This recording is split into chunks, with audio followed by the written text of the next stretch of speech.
vontade de Deus que seu Filho fosse enviado pra morrer na cruz em favor do mundo perdido,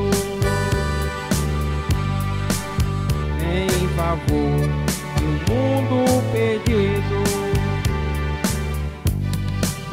Como um cordeiro é levado ao matadouro, ele foi ferido por nossas transgressões e por suas pisaduras fomos sarados.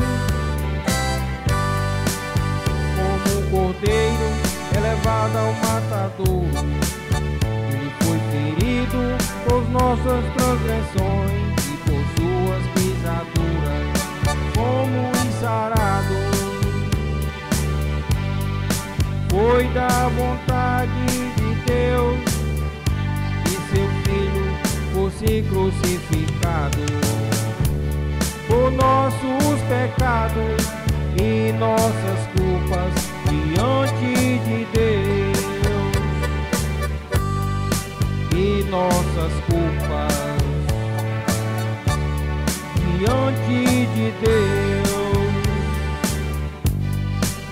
Como um cordeiro é levado ao matadouro, ele foi ferido por nossas transgressões e por suas pisaduras fomos sarados.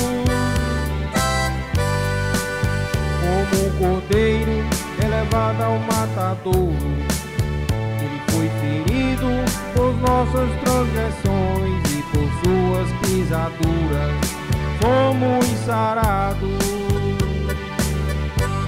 Por isso podemos ser perdoados.